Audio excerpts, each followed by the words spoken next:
नमस्ते जी। मैं आचार्य हेमंत अजमेर से।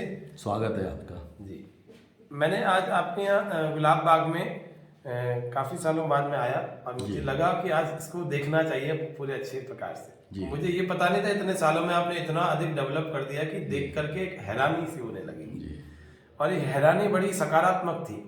मुझे लगता है हर व्यक्ति को यहाँ आना चाहिए।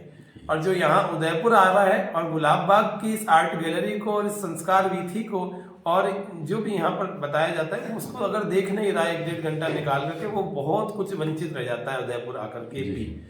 तो मैं इस बात को निवेदन सबको करूं कि यहाँ आए, अपने बच्चों को दिखाएं किस प्रकार से हमारी सांस्कृतिक विरासत हमारे ज्ञान में, बुद्धि में होनी चाहिए। कैसे महर्षि हुए, कैसे अलग अलग ऋषियों के द्वारा वेद का ज्ञान हम सब तक पहुंचा, क्या वेद विज्ञान है, क्या मिथ्या धारणाएं हैं राम जी के बारे में, श्री कृष्ण जी के बारे में। हम बोलते तो बहुत हैं जय श्री राम जय श्री कृष्ण, तो उनके बारे में जानते ही नहीं है। बहुत सारी ऐसी भ्रांतियां हैं उनके जीवन के साथ जुड़ी हुई, रामायण महाभारत आदि आदि, वो सब जाने ठीक ठीक प्रकार से। अपने महापुरुषों को, अपने क्रांतिकारियों को, अपने राजाओं को, विशेषकर इस मेवाड़ की धरती पर उत्पन्न हुए जितने भी वीर सपूत हुए, उनके भी जीवन के उस बलिदान को हम याद करें जिन्होंने हमें स्वतंत्रता दिलाई थी जी।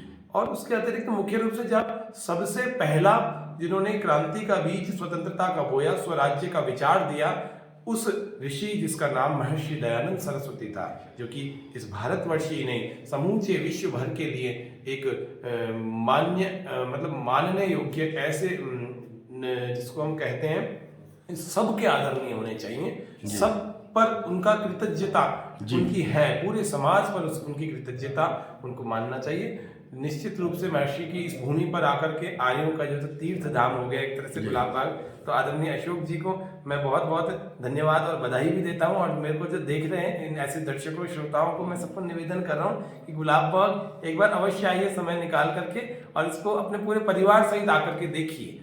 पता लगेगा कि वास्तव में भारत कितना विराट और कितनी अथाह ज्ञान संपदाओं, ज्ञान राशियों से परिपूर्ण था।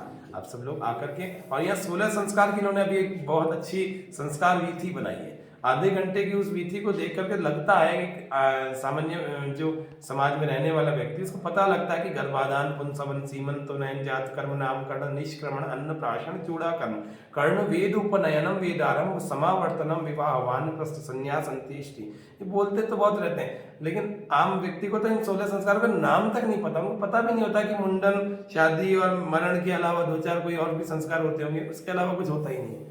ये सारे कैसे यज्ञ से जुड़े हुए, पूरी वैज्ञानिकता, पूरी सांस्कृतिक सब चीजें बताई गई। तो मैं फिर से निवेदन करता हूँ और आप सबको बधाई पुनः देता हूँ। इतना ही। ओम नमः। बहुत धन्यवाद आचार्य जी, आपका स्वागत है।